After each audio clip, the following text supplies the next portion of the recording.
Welcome to Talking History, a series of talks given to the Farnham U3A World History Group.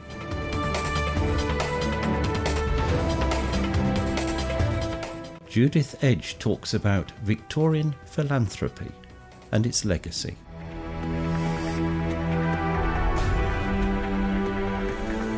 I like the Victorians, and I like the Victorian period, which was what brought me first of all to the history group. And I find the people who made their names, particularly as women's rights came in, more and more interesting as I get older and older, and the reasons for their behaviour and the reasons for the decisions they made. So I'll start off with this picture because you all know enough, because we've had so many lectures now about the conditions in London and other cities as the factories grew and people migrated from the town and they ended up living in these slums. There's hundreds of pictures on the internet of these slums. So I thought I'd think about philanthropy today before we start off, because I think it's a very topical subject. Because I have a fear, I don't know if you have, that this welfare safety net that we all have lived with is disappearing fast. And our society may have to depend more and more on philanthropists to keep the poor, if you like, the needy, the underprivileged, in some sort of decent style, some sort of decent home. So I looked across to America, where we can see that philanthropy plays an enormous part, and I looked at him because he's so well known. He is the person who actually said, legacy is stupid, I don't want a legacy.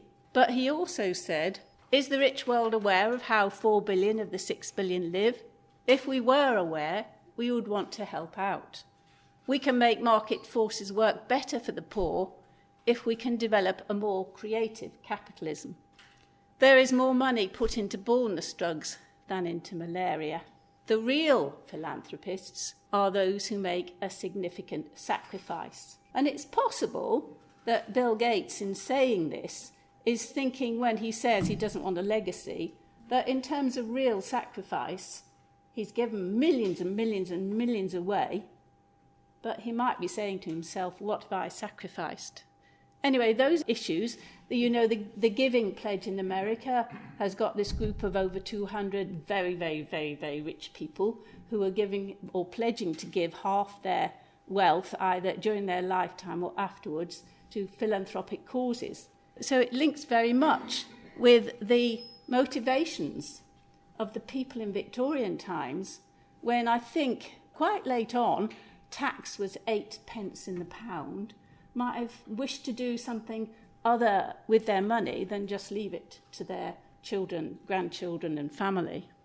Joseph Rowntree. He did come to London a few times in his life, particularly in his 20s, and he listened to debates and he listened to Disraeli and Gladstone, and he might have been interested in politics, but actually his life was a bit circumscribed.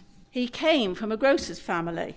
His grandfather had a grocery shop in Scarborough, though not a very successful one, and Joseph Sr., that's his father, worked in it from a young boy.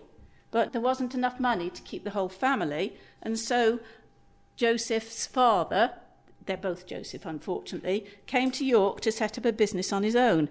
He bought a dilapidated shop on the pavement. He must have had a little bit of capital. It was probably called On Pavement because it was the first paved street in York, right in the middle next to the market, which was helpful. And this Joseph Sr. already had 10 years of experience in the trade, although he was only 21.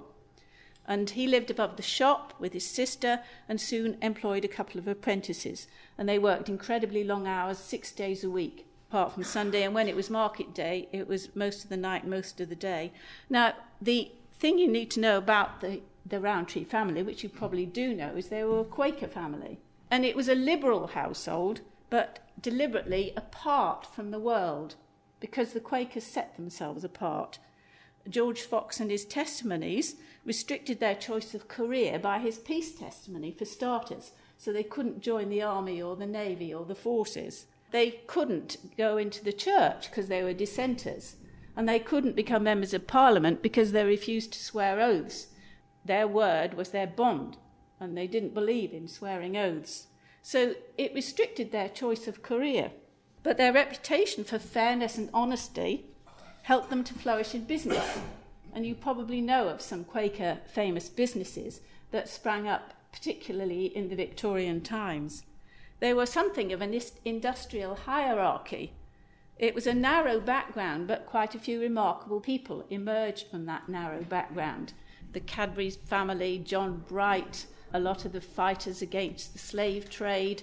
William Tuke founded the Retreat in York, for the first place to treat mental illness humanely. All these people were remarkable. And he had a happy childhood. This is our Joseph, though not very privileged. The sugar was stored in the basement for their grocery store, and rats used to constantly be invading the house. He also had to sleep in a bedroom curtained off from the dining room because there was quite a few children. But his business flourished. Joseph Sr. was as good a man as Joseph Jr., I have to say. Right, but there was a seminal moment for Joseph Jr. when his father took him out of Bootham School, which is a Quaker school, where he learnt natural history, which wasn't really taught on the general curriculum. His father, when he was about 14, went with the head teacher of Bootham School, probably sent by the Quakers to look into the Irish situation. And he took his two sons, and this Irish potato famine, the scenes of it, affected him for the rest of his life. The memory of that 3 weeks' journey stayed with him until he died. He saw half-dead women sitting by the roadside clutching babies. He saw men who lay dying beside a basket of turf which they had carried for miles and failed to sell. He saw places where the dead, uncoffined and unknown, had been laid in trenches by those who were too weak to do more. The schoolboy with his journal in his pocket looked and remembered. He was very much one from taking note of things. He kept a journal. He kept a natural history journal in which he pressed flowers, but he also kept notes the whole of his life. This incident was something he never forgot. He did have an education till he was 13 at Bootham School, which was a fairly liberal education, and science was taught. But at 13 he started working for his father. This was traditional in Quaker households.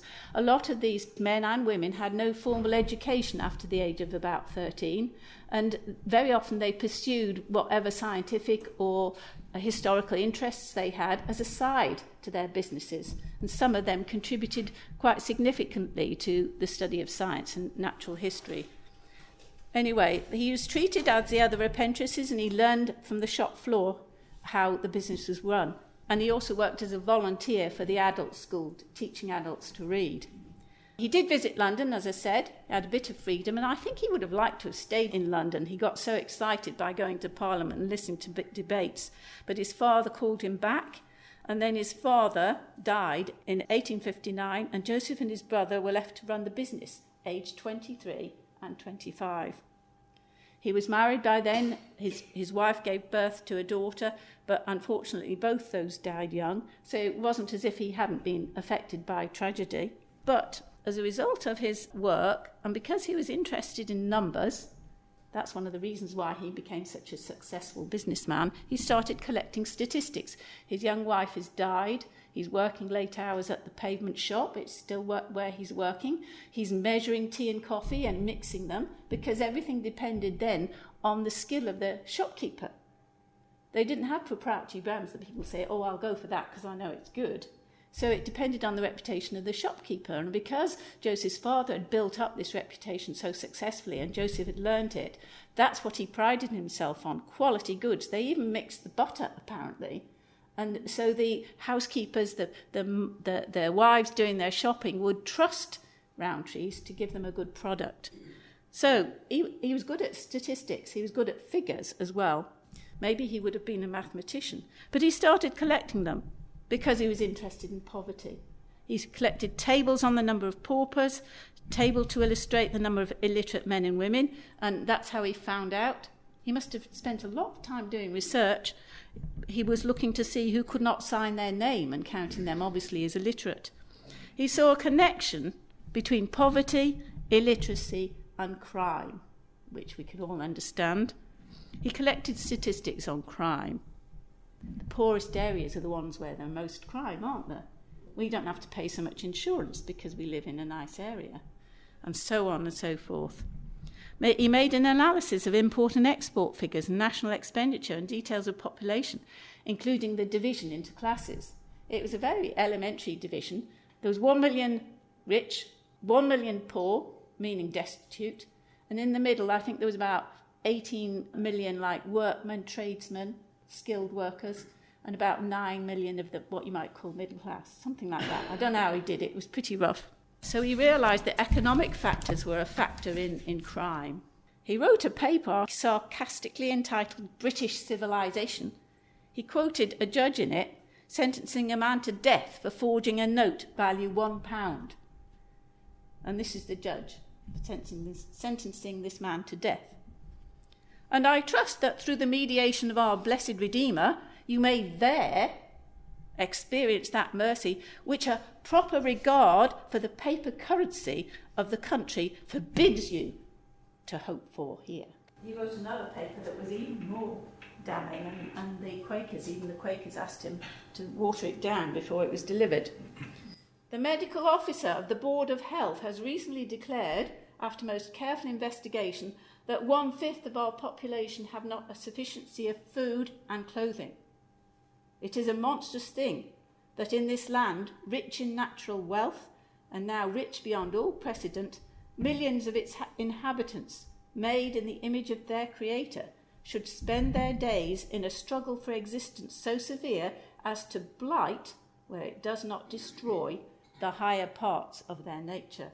And he, at that point, used to blame the church and the state because he saw them as having the same interests. They are willing, the church and the state, for the people to be happy if that happiness can coexist with their exclusive privileges.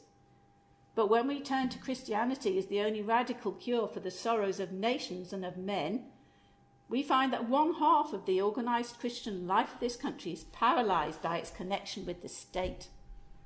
When the voice of British Christianity should make itself heard, when there is a massacre in Jamaica, which I did look up, you can look up, there was a massacre in Jamaica, British soldiers, or an opium war in China, when public opinion is faltering upon the question of Negro slavery, the 20,000 clergymen of the Church of England are silent.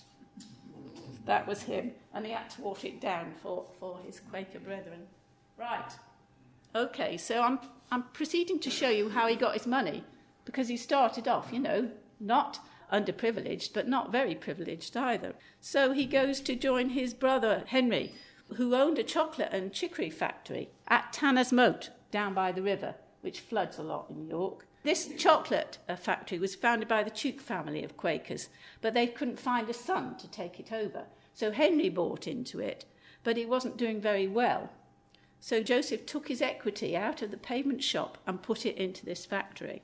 And apparently it was hellish working there. There was no lifts. Everything was carted by hand, you can imagine, and it would flood a lot as well. And all the buildings were separate. It wasn't built originally to one design. So Joseph took over the accounts and started to sort it out, but the first 10 years were an uphill struggle, and he even had to sell his horse and wagonette, which was the sign of being middle class then, the carriage trade. He had to sell it to save money. But his brother died in 1883 and he became the sole owner. So in 1888 there was a massive leap forward. You probably know that Cadbury's was doing very well, and maybe you know something about the history of Cadbury's. But Cadbury's was ahead in the chocolate game. But Joseph decided to invest in a machine brought over by a Frenchman, Claude Gaget. It produced crystallised gum pastels, which at the time were a monopoly of the French. They were an instant success because they had no competition. Profits accumulated. Joseph Rowntree resisted advertising. He thought, because of his tradition, the brand should sell itself. Profits accumulated. He allowed advertising after a bit, but in 1899 there was only one man employed on PR. There were hundreds later on, increasing numbers into the 20th century. Profits accumulated. What shall I do with it? He decided to move the new factory. It was revolutionary in its time. It had a library. It had a dining room serving hot food. It had leisure facilities. It had space. It had clubs, it had education on offer. He also decided to put some money into founding a model village, just like a lot of philanthropists in Victorian times. Now, New Earswick is probably not on the outskirts of York now, but that's it. You compare it with the Victorian slums.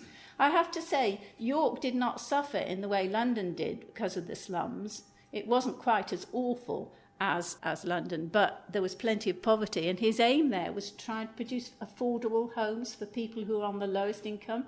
And that's always been a struggle for society, to make sure that they can afford the income of these buildings that have actually been built for them. And that also had beautiful grounds and leisure facilities, and it's got a school and so on. It's there now, you can go and visit it, still there. But he was still troubled by being so rich.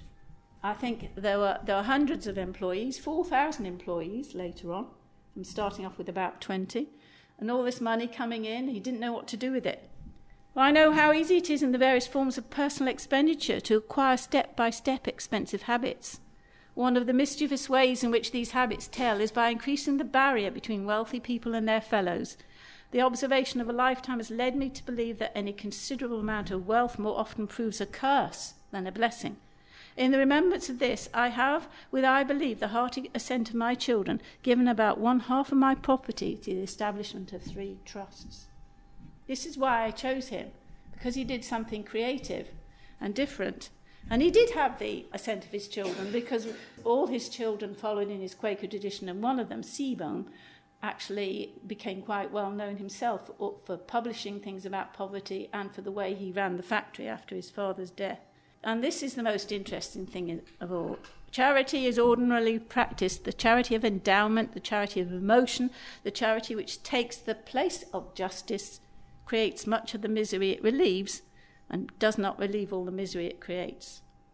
Much of the current philanthropical effort is directed to remedying the more superficial manifestations of weakness and evil, while little thought or effort is directed to search out their underlying causes. The soup kitchen in York never has difficulty in obtaining financial aid, but an inquiry into the extent and causes of poverty would enlist little support. That's why he started his Joseph Rowntree Trust Foundation. You may or may not have heard of it. There were 2 trusts. There originally were 3, but there are only 2 now. And one of them does housing, and has got a model set up for elderly people now up in York. And it supports New Earswick and housing initiatives. And this one is the one that does research into policy and collects statistics and gets information about gets facts, basically. And I just randomly went onto the website. It's totally free. Anyone can use it. And there's a vast survey at the moment that I just picked up, which is all about the voting intentions of low-income voters and why they're voting the way they are and their interests and what they're interested in. You can research all sorts of things. I bet a lot of politicians use it. There are reports going back several years, but recent ones as well. And I just took the work one and I split it into the different categories that it got under work. Lots of people can get grants. They can get grants to do things. They can get grants to do research. And from the housing one, they can get grants to promote housing. Basically, it's about poverty. A social and charitable trust to help finance social surveys and research and for Quaker concerns. The second had power to undertake social. I told you the second one no longer exists because it was subsumed into the other one. And the third to support New Earswick and housing for the poor. All 3 trusts to be living bodies free to adapt themselves to the necessities of the times. He made quite clear in all his deeds when he set up the trust that he knew he couldn't envisage the future, that his trustees were to move with the times and change things as they felt necessary. Now, this is what this trust is well known for, because the government uses this. It's the minimum income standards. Now, it is based on what the public think we all need for a decent minimum living. And what they do is they get focus groups.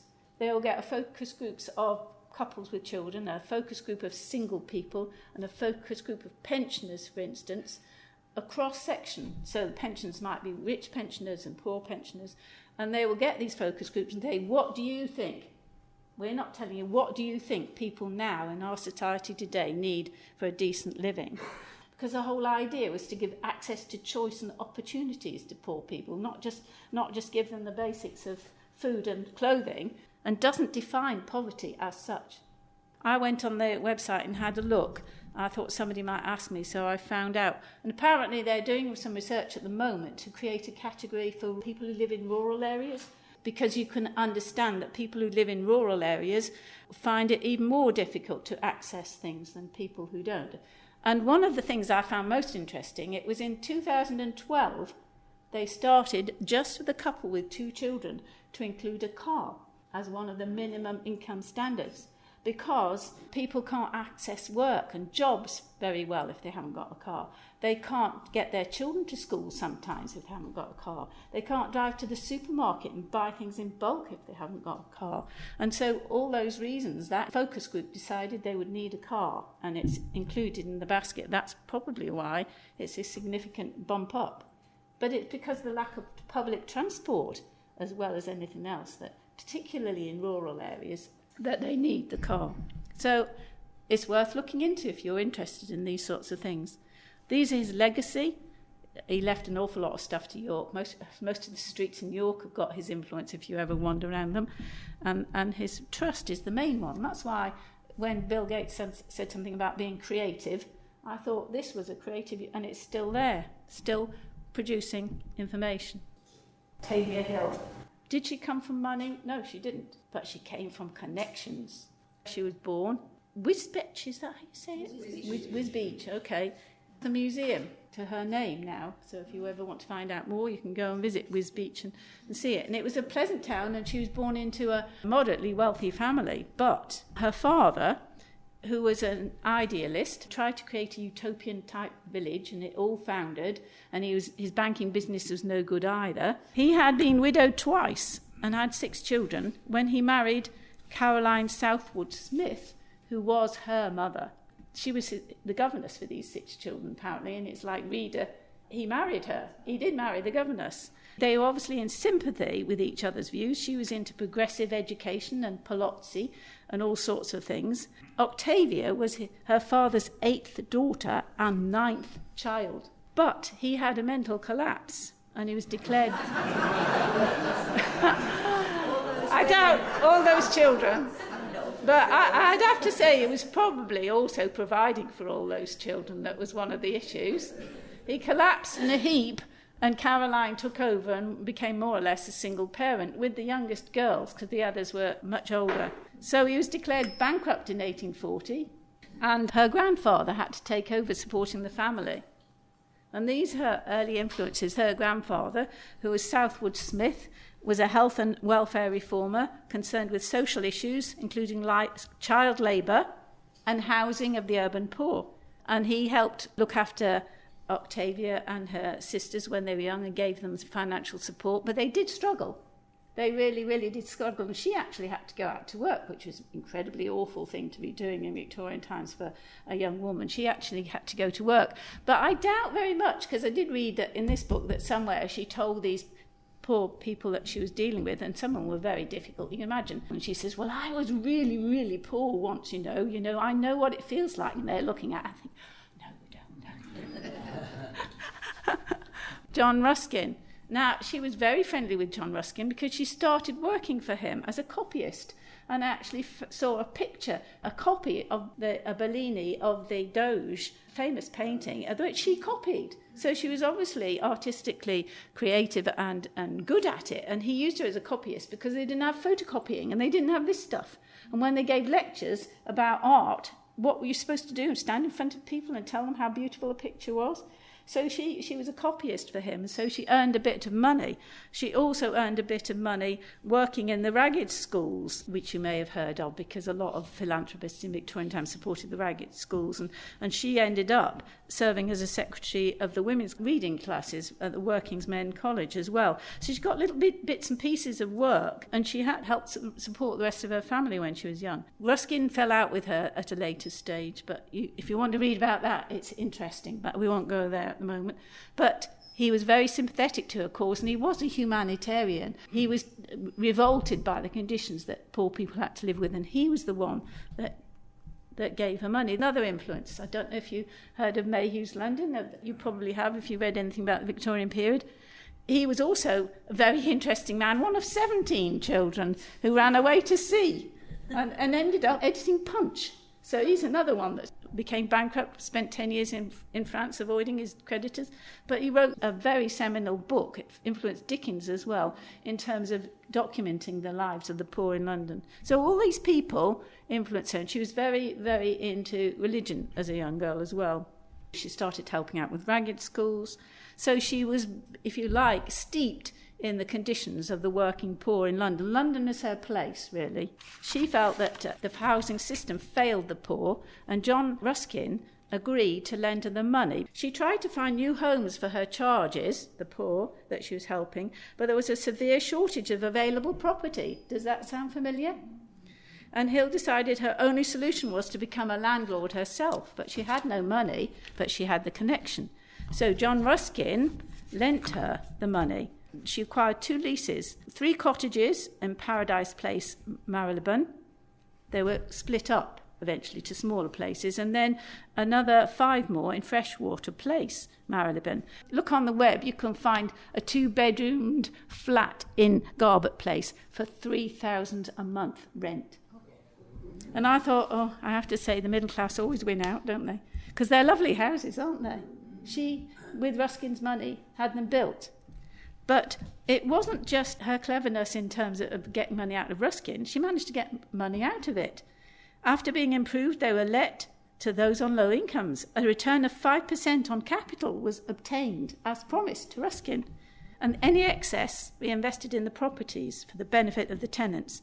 Rent arrears were not tolerated, and bad debts were minimal. This was the way she did it, because she knew those families. She bossed them around like nobody's business. She knew them. She said, extreme punctuality and diligence in collecting rents and a strict determination they should be paid regularly have accomplished this. So in consequence, she was able to attract new backers. Creative capitalism here, right? And by 1874, she had 15 housing schemes with around 3,000 tenants. And her system was based on closely managing the tenants as well as the buildings. You cannot deal with the people and their houses separately, she said. She maintained close personal contact with all her tenants, strongly opposed to impersonal bureaucratic organisations. Her problem was that she didn't really like the state to be providing houses. She was against this, you see. And you can see from her point of view, it didn't fit in with her system of managing them closely herself. But the fact is, she, as an individual, she couldn't do enough, could she? It needed state intervention. In her view, municipal socialism and subsidised housing led to indiscriminate demolition. Well, it does in some cases. Rehousing schemes and the destruction of communities. That's her view. So at the heart of it, though, was the weekly visit to collect rent. And this is the earliest reference to social workers. She used to employ women volunteers, mostly her friends and family at first, and then later she did start paying people to visit regularly every week. And so they would get to know the families personally and what their problems were and what their issues were, and see to it that there was a link between the people who are the landlords and the people who are living in then. And if they had any spare time, these assistants would create tenants' associations and after work and after school clubs and societies.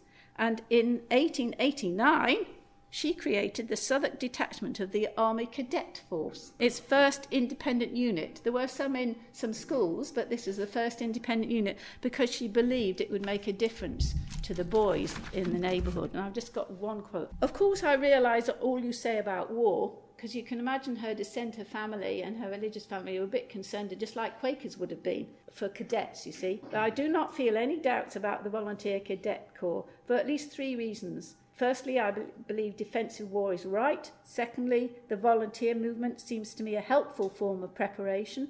And thirdly, I do so clearly see that exercise, discipline, obedience, esprit de corps, camping out, mainly companionship, will be to our Southwark lads the very best possible education. So she went on, and it grew and grew. She fell out with Ruskin.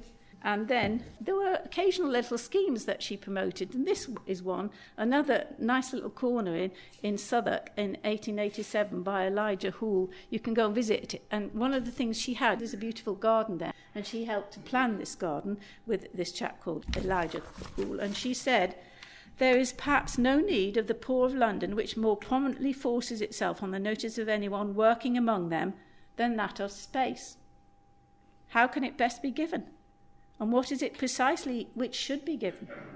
I think we want 4 things: places to sit in, places to play in, places to stroll in, and places to spend a day in.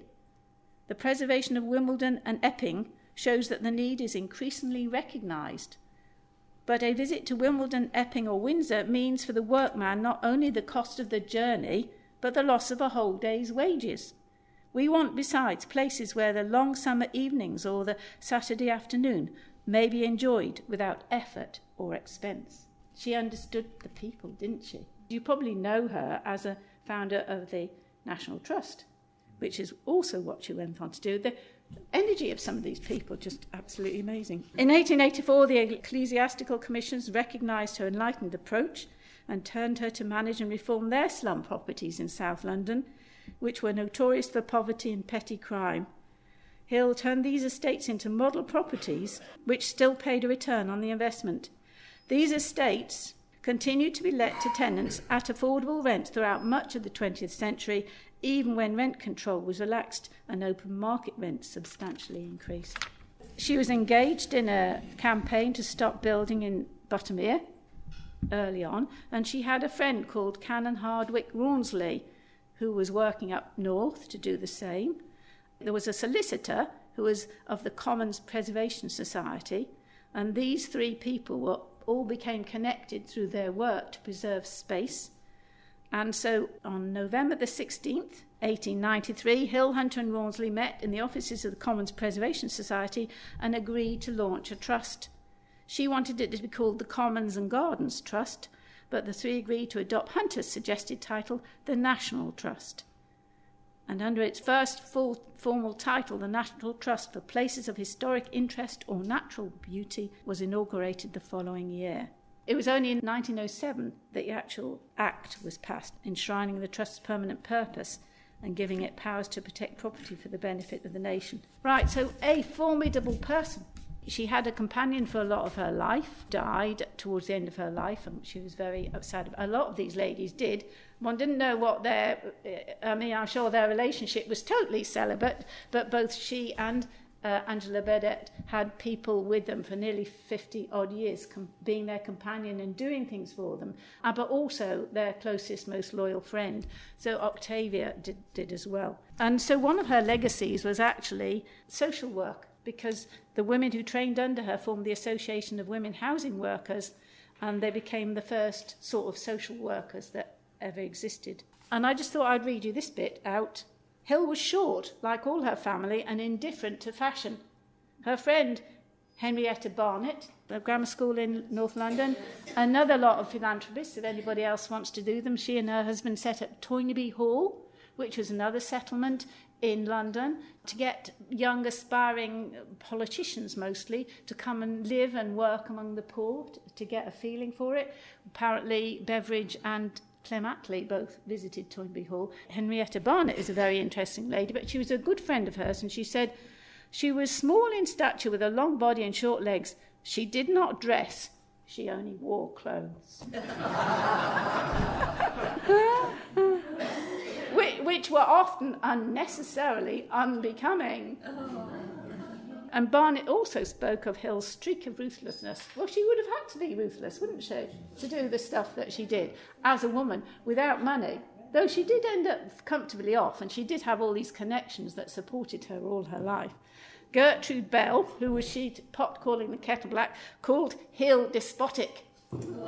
Later in life, in Hill's life, the Bishop of London, Frederick Temple, encountered her at a meeting of the Ecclesiastical Commissioners and wrote, "She spoke for half an hour.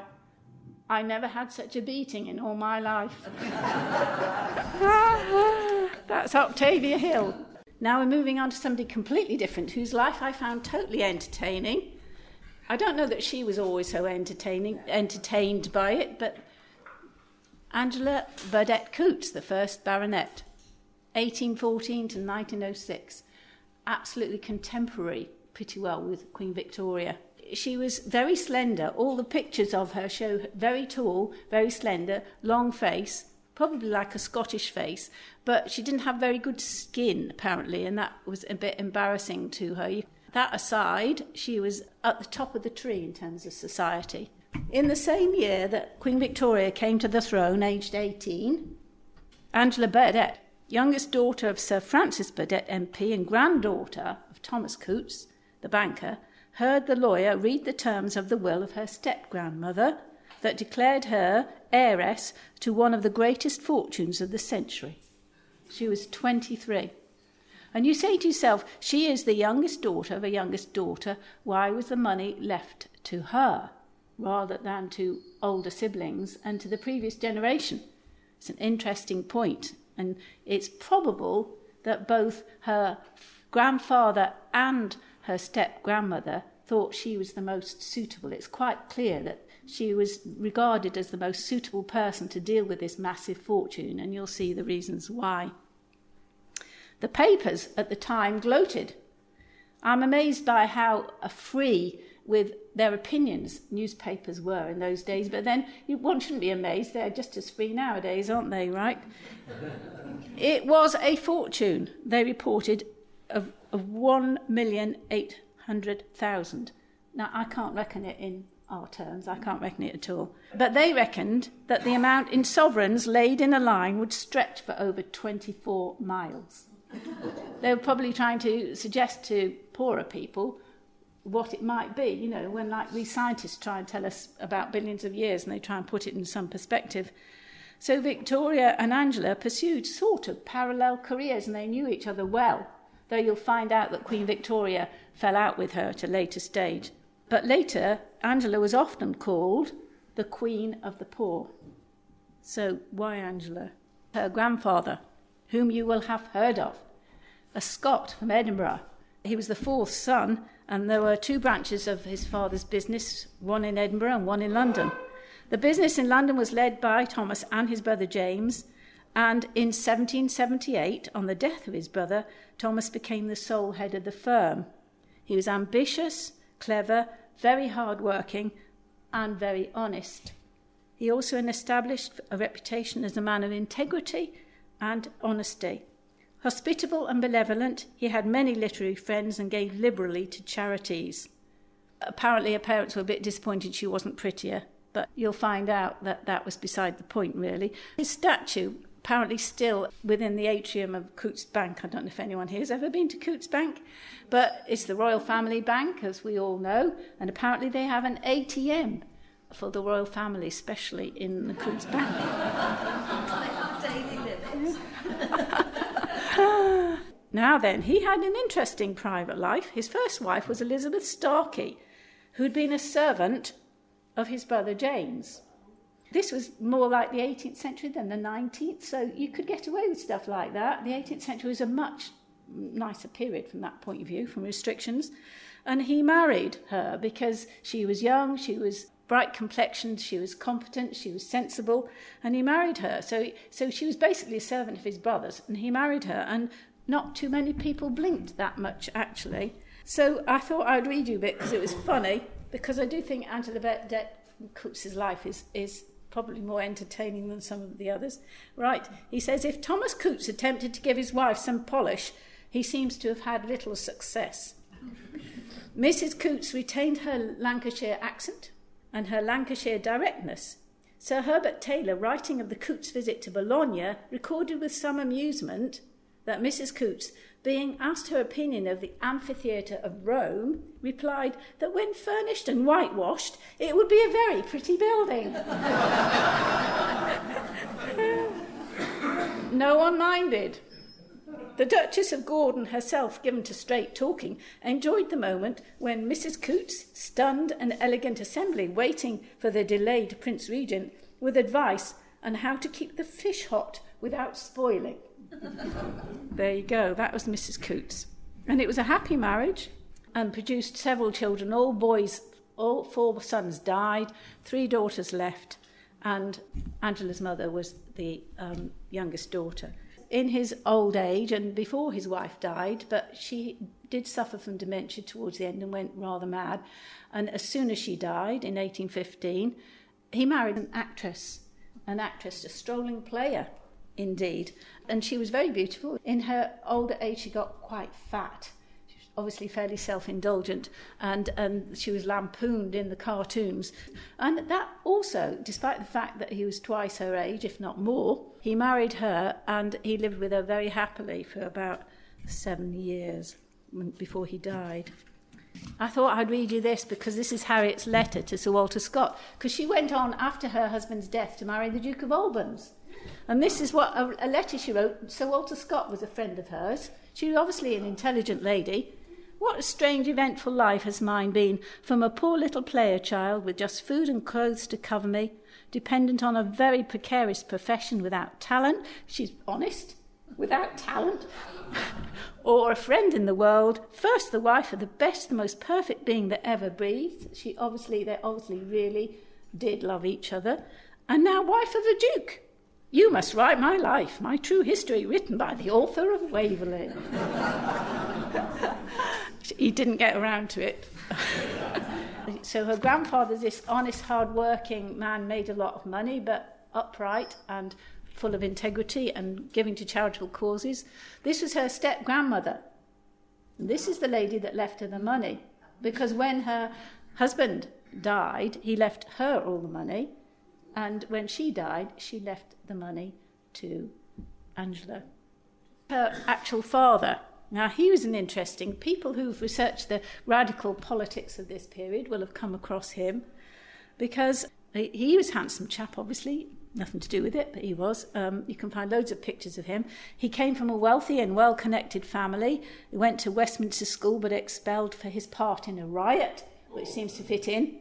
He probably met the Coutts family in Paris, because the two of the girls were educated there, and Thomas Coutts made connections with the Paris aristocracy as well as the royal aristocracy here, and he travelled in France a lot. And he probably met the Coutts family while on his grand tour just before the French Revolution. And being there before the French Revolution obviously affected Francis as well. And he married the youngest daughter of Thomas Coutts in 1793, lots of children in quick succession. But he was involved in radical politics from very early on, but also notoriously involved with a lady, another notorious lady, Lady Oxford. One of her children was supposed to be his. Apparently, you could research Lady Oxford as well, because she was married to someone called Harley Oxford, and her children called the Harleyan miscellany, meaning that nobody knew quite who belonged to which father. But anyway, he had an affair with her for a considerable time, much to Sophia, his own wife's. This is Angela's mother's grief. But Thomas Coutts, hoping to settle him down, bought him a seat in Parliament, as she did, which is ironic, because as parliamentary reform was a burning issue of his early political career. But you have to be in there to do anything about it, probably, so maybe fair enough. He was being pursued and hounded by the authorities, despite his privileges, a lot of his life. And so I thought I would just read you a bit about the famous Piccadilly siege. As the first radical MP for Westminster, he was a constant thorn in the side of the government. They were delighted to find any excuse to remove him. In 1810, a radical, John Jones, was imprisoned by order of the House of Commons for alleged sedition, just like Cobbett. When Sir Francis challenged the legality of the proceedings, Cobbett published his speech in the Political Register, and Burdett, accused of breach of privilege, was condemned to the Tower by the Speaker, maintaining that such action was against the law. Does it sound a bit like... Burdett refused to accept the Speaker's order, and for 4 days he held out in his Piccadilly house, defying Mr. Speaker and the House. This time Sophia, this is his wife, because she was pretty upset with him, obviously, was at his side. Although apparently after her husband's arrest, Mr. Coutts commented that he hadn't seen his daughter looking so well for years after. Anyway, he was actually eventually imprisoned, although they had to break into his Piccadilly house to take him there, and she was standing there looking very distressed the whole of the time, and he was taken off to prison. Although, with a forethought born of his experience of prisons, Sir Francis had sent a conner to the Tower to make sure that his quarters were well aired. The constable of the Tower assured him with deference that he would be lodged in a comfortable dry house next to his own. But as they set out, the journey was anything but comfortable. So this man was a courageous man, a radical, involved in politics at the expense of his own, comfort. But basically that was his politics, radical politics, and one of the sympathies was with the Irish. The Irish, that was Francis Burdett. You could find out more about him because he's a very interesting character. What should she do with her money? That was the big question for Angela all her life. And you say Joseph Rowntree had that big question. Octavia Hill didn't have the question because she didn't have the money, but she got the money from other places, right? What should she do with the money? Plenty of people seem to think that she ought to marry them. Right, okay, so, and I've got the history of probably the first recorded stalker in connection with... I'll just read you some bits out about this. Sir George Sinclair wrote, as Punch reported, "The world set to work, matchmaking, determined to unite the splendid heiress to somebody. Now she was to marry her physician, and now she was to become a Scotch countess. The last husband in the papers is Louis Napoleon. How Miss Coutts escaped Ibrahim Pasha when he was here is somewhat extraordinary. For if the Emperor of China were to vouchsafe to let fall his shadow upon the British court in the shape of an ambassador, it would soon appear in the papers that His Excellency Ching Chow Cherry Chow, having cut his pigtail and conformed to the Christian religion, was about to lead Miss Burdett Coutts to the altar." This sudden popularity was deeply distasteful to her, and there was even speculation at court. One suitor was to call her real distress for many years. Richard Dunn, the wild-eyed and bankrupt Irish barrister, pursued her with insane persistence for 18 years. In the summer of 1838, hounded by beggars and suitors, she fled to the fashionable Spa, Harrogate, an ideal retreat. But Dunn followed her north, even breaking into the house she had rented. Though he was arrested, the magistrate let him off lightly. And he was free to continue his persecution. 2 years later, the Spectator described her martyrdom at the hands of this terrible Irishman. He blockaded Miss Coutts for 2 mortal years. If she went to Harrogate, he followed her. If she returned to Stratton Street, he entrenched himself in the Gloucester Hotel. If she walked in the parks, he was at her heels. If she took a walk in a private garden, he was waving handkerchiefs over the wall or creeping through below the hedge. With his own hands, he deposited his card in her sitting room. He drove her from church and intruded himself into the private chapel in which she took refuge. In vain her precaution to have policemen constantly in her hall and a bodyguard of servants when she moved abroad. Denied the use of his tongue, he bombarded her with letters, smuggling them into her hands under all sorts of disguises. He is unparalleled in history. She developed I won't say a phobia, but you can imagine that she felt a complete distaste, and it made her situation in terms of finding a partner terribly, terribly difficult. So that's one of the reasons why the future history of all of that. Who should she take up with? She was obviously a clever girl, very serious-minded, interested in all sorts of things. She was quite close to Disraeli, and she met with these people, and they came to her house and was very much a patron. Michael Faraday, we had a talk about him. He put her forward as a member of the Royal Society, and she was the first woman to be put forward, and in the end she agreed. But she liked mixing with clever, intelligent, intellectual people. She was interested in the ideas of the day. But there wasn't a suitor among them. The Duke of Wellington. He was really, really old. He had been a family friend and a neighbour in his Apsley house, not far from where her family home was, and she saw him as someone she could go to ask his advice. She had trouble with the trusteeship of the bank. I mean, we think of her as being rich and having a very easy life. This money did not bring her much happiness, and it caused quarrels in the family, and it caused quarrels with the other partners in the bank. One of her things was she wanted to pay the clerks and the working people in the bank more money, and one of the partners held out against it for 2 years. She was desperately trying to raise their wages. So she went to Duke of Wellington to ask for advice. He sort of came to idolise him because he was taking a notice of her, and she was flattered by his attentions of a great man. For the next few years, they corresponded every day. This is without text, isn't it? Without emails. Corresponded every day. And sometimes the Duke wrote to her twice, considering her health, considering the issues that she was thinking about, very solicitous of her. And they visited each other. And it was almost like a very late love for him, if you like. He gave her presents. She netted a purse for him. I don't know what a netted purse looks like. It sounds as though the money would fall out, but he escorted her to balls and so on. And at last she had an admirer who was not courting her for her wealth. Her father had died in 1844. She was obviously looking to some extent for a father figure, and there was a great deal of scandal attached because people were fearing that they were going to get married. On February the 7th, 1847, she proposed to him. She proposed to him. She was 33 and he was 78. And I must read out his rejection because it's there. And, you know, no matter what you think of the Duke of Wellington, it's rather lovely. This is his letter to her. My dearest Angela, I have passed every moment of the evening and night since I quitted you in reflecting upon our conversation of yesterday, every word of which I have considered repeatedly. My first duty towards you is that of friend, guardian, protector. You are young, my dearest. You have before you the prospect of at least 20 years, well, she lived to be 91, but anyway, 20 years of enjoyment of happiness in life. I entreat you again in this way not to throw yourself upon a man old enough to be your grandfather, who, however strong, hearty and healthy at present, must and will certainly in time feel the consequences and infirmities of age.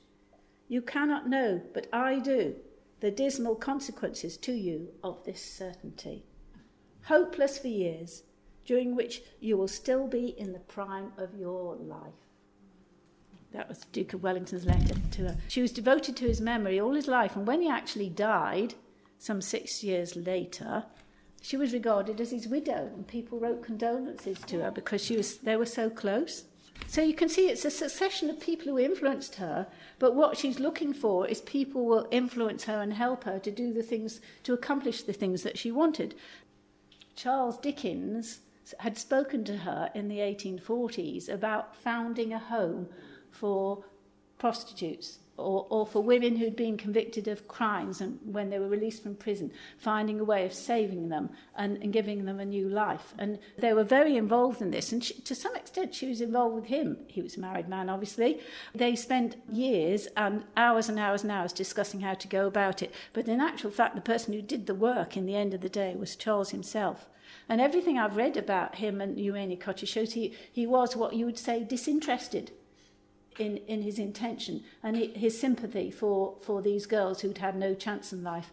And he brought in a whole load of regulations. It was called Urania Cottage, which he purchased with her money, because it was her money that did it, obviously. He purchased it specially to make it a home. He wouldn't call it Urania Cottage. He called it the home, and he wanted the girls to regard it as home, forget their past lives, and he had all sorts of things done in order to encourage them to get new lives. And Angela was behind him all the way, and they were one of their topics of conversation, how this was moving forward. And it opened in 1847, and maybe it lasted about 10 years because, you know, the scandal of Charles Dickens and his separation from his wife caused Angela to back off altogether because it was a very public scandal. Quite a few of the outcomes were very, very positive. Some of the girls ran away. Some of them had to be thrown out because of their behaviour. But one of the things I found most endearing was that Charles Dickens wanted the girls to have colourful clothes, and Angela had thought at first, like everybody else would, they got to have drab, grey, dark. No, he said, give them some colour. And he put a piano in the parlour as well. And there was one lady who was supposed to be, you know, like in sympathy, and she said, they've got a piano. And he said, in a letter at some point, he said, I wish I'd have thought at the time to say, yes, they've got a grand piano in every room.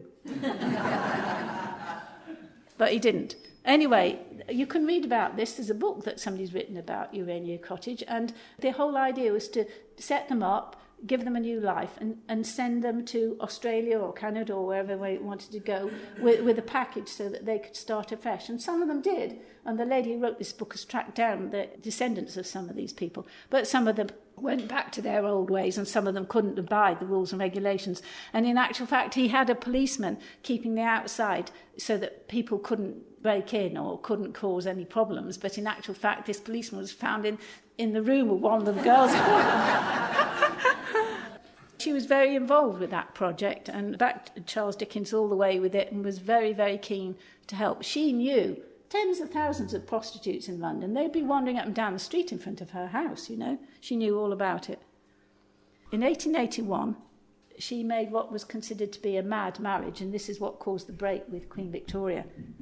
Because her companion had just died and all these other people whom she'd looked up to help her had died, she married her male secretary, William Layman Ashman Bartlett, in 1881. She was 69. He was 29. And it makes it sound as though he was just a rip-off merchant of one sort or another, but in actual fact they stayed married for 27 years, and although he spent quite a lot of her money because he was into the breeding of horses and he wasn't very good with her money, he didn't go off and have strings of mistresses or cause an immense amount of grief, and she had a constant companion, which is what she had always wanted, you know, a constant companion. By the terms of the original will, if she married a foreigner, which Harriet Mellon, the lady that left her the money, had got into the will, she would forfeit most of the money from the bank. An arrangement was made, and she did forfeit most of it. And maybe she felt relieved by it, actually. But she married him anyway, and people couldn't believe it. There's all sorts of disbelieving accounts that, you know, the gossip you can imagine. She endowed the bishoprics of Cape Town and Adelaide and founded the bishopric of British Columbia. The granite Greyfriar Bobby fountain in Edinburgh with a bronze statue was erected by her. She was the co-founder of the London Society for the Protection of Cruelty to Children, which became the NSCCC. She was closely involved with the Royal Society for the Protection of Cruelty to Animals. She financed the Ordnance Survey of Jerusalem to try and find water there, and I've got a list of the things that she helped to finance. Some of them housing, some of them philanthropic, you know, buildings, some of them schools, all the things she gave money to. Because one of the things that Charles Dickens said, she listened with kindly eyes. And she was a modest person, even though she gave grand parties to grand people. She was a very modest person in herself, quite clearly. But anyway, this is the list off Wikipedia. President of the British Beekeepers, President of the Ladies' Committee of the RSPCA. She gave money for the church bells of St. Paul's. She built Columbia Market, which opened in 1869. She did the drinking fountain in Victoria Park, drinking fountains for dogs. Her help for the Turkish peasants and refugees for the 1877 Russo-Turkish War, housing schemes for the working class, the London Ragged School Union, sewing school for women in Spitalfields when the silk trade declined. So she supported organisations for the Aboriginal peoples of Australia and for the Dyaks of Borneo, promotion of the fishing industry in Ireland by helping to start schools and provide boats. She also advanced 250,000 in 1880 for supplying seed potatoes to the impoverished tenants in Ireland. And I think that was a legacy of her father's interest in Ireland, you know. Duke of Wellington thought she was mad. Placement of hundreds of destitute boys in training ships for the Navy and Merchant Service. Support of the British Zoological Institute. The Burdett Coutts Memorial Sundial, commissioned for St. Pancras Old Church, listing the names of many people whose bodies had been dug up from the church to make space for the Midland Railway. And last but not least, she was president of the British Goat Society. She was buried in Westminster. She didn't particularly want to be, and she was a rather wonderful, kindly lady who happened to be saddled with this burden of this immense amount of money, and probably her life was not made much better. George Peabody, I didn't know this, and the only reason I've included him was to be a little bit PC and diverse, but he was American. And you probably have all heard of the Peabody Trust that built all these houses in London. And I didn't know he was American, so I thought I'd find out a bit about him. He was born in 1795, further back than most of the other people, in South Danvers in Massachusetts, but it's now called Peabody. So his legacy is the change of name from South Danvers to Peabody. He's poor family, and he grew up poor. His father died when he was young. I have never forgotten, never can forget the great privations of my early years. These factors influenced his later devotion to both thrift and philanthropy. The fact is, he came to London as part of his business, which he'd started a dry goods business with a chap called Riggs, and he came to London to purchase wares and to negotiate the sale of American cotton. And in 1837, he took up residence in London. So, if you like, London was his city, which is why we've ended up with this legacy of housing from the Peabody Trust. And he started a banking business, trading in his own account.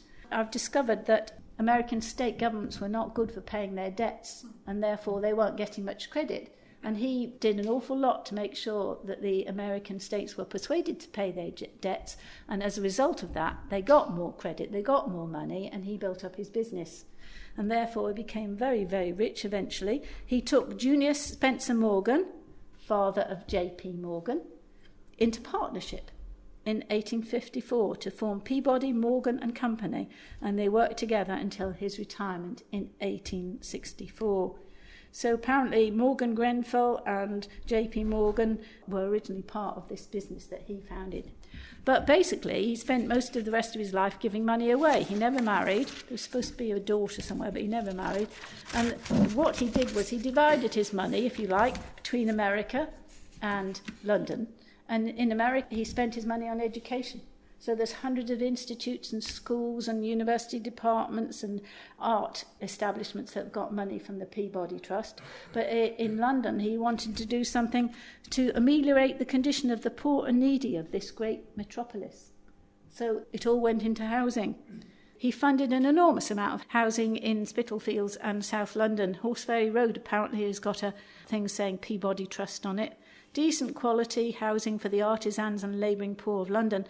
He had 2 funerals, one here in Westminster Abbey to thank him, and then he was eventually buried in America, not surprisingly. But there's hundreds and hundreds of things that I'm not going to read out that are left as part of his legacy. But he grew up poor. You see how people can come from different angles at this. He grew up poor, and he was very thrifty himself, if not mean, apparently, like some people are, but he left all this money to other people.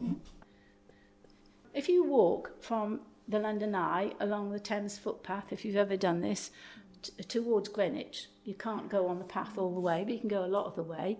Just before you get to Rotherhithe and the Mayflower pub, or next to the Angel pub this is, about a couple of miles down, you'll see statues. And our son has just started living in that area, and we were going for a walk, and we saw these, and we thought, what on earth are these? What are they doing here? I started reading up about them. There's a statue of a man, there's a lady in a crinoline, there's a little girl on the wall, there's a cat. And I haven't written anything up, but I'll just tell you about them, because Ada Salter, the wife, 1866 to 1942, born in Northamptonshire, active in the Methodist Church, came to live in London. Now, as part of this thing, I told you about Toynbee Hall before, Harriet Barnett's place, they had things called settlements, where middle-class people and people with qualifications and skills were encouraged to come and live among the poor and be one of the poor almost, in order to rejuvenate, to promote better lives for the poor. And she and her husband separately, from their different areas, he was born in Greenwich and she was born in Northamptonshire, and she was driven by Christian faith, he wasn't particularly, he was driven more by socialism, came to live in this Bermondsey settlement. He was a brilliant, brilliant doctor. He passed out at St Guy's Hospital. He got 2 awards straight after his exams, and he was offered all sorts of jobs, and he worked very briefly at the Lister Institute. He was obviously had a brilliant medical career in front of him, but he gave it up, came to live in Bermondsey. She gave up a nice middle-class life in Northamptonshire, and they met there, and they married. And they basically worked tirelessly all their lives for the good of the people of Bermondsey, because this was the most deprived part of London. You couldn't find anywhere more deprived. Ada insisted on living in the slums among the poor, and so she became, if you like, in quick succession, president of the Women's Liberal Party. Then she became a Labour Party member. She became the first mayor, eventually the first lady, woman mayor of any borough in London, the first woman councillor in London. But one of her major things was the beautification of Bermondsey, it was called, and there was a committee. She and her team went around planting gardens, planting trees. All the trees in the Bermondsey area probably are a legacy of Ada Salter's work, because she just believed in green spaces, and she helped to encourage a union among the women workers because they were even more poorly paid than the men workers, and she worked tirelessly for these causes, and he set up a practice in a place called Jamaica Road that was working from there, and he gave out free medical help. He took money from people who could pay, and eventually he had to have 5 doctors working with him because the need was so great. He held health classes in local buildings. He did everything he possibly could to stamp out tuberculosis. So there they are, living in this really poor area, and she's quite old. She's in her late 30s. She's older than him, 7 years, and she produces a little girl in 1902. Joy, as she was called, lived with them, only child. She catches scarlet fever, doesn't she? And she dies at the age of 8. It's terrible. It's terrible. The people of Bermondsey, apparently there was only a statue to him, first of all, but somebody stole it. It's fairly recent that the statue was of him. And the people of Bermondsey now, like quite recently, collected £100,000 to put these statues of Joy and the cat and Alfred and Ada standing there, because their memory is still quite strong among some people. It was like an early form of the NHS he was providing, basically. And he ended up as an MP, a Labour MP. He fought various elections and didn't get anywhere, but eventually ended up as a Labour MP. Despite what happened to them, they lived and worked there for the rest of their lives. So I thought, these are the people, let's go back to the beginning, these are the people that Bill Gates was talking about when he says the real philanthropists are those who make a significant sacrifice. So there you go. That's the end of my talk.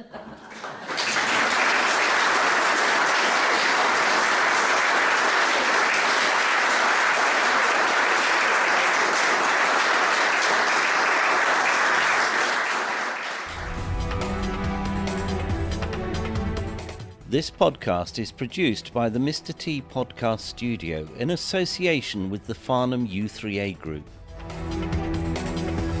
Thank you for listening to this podcast.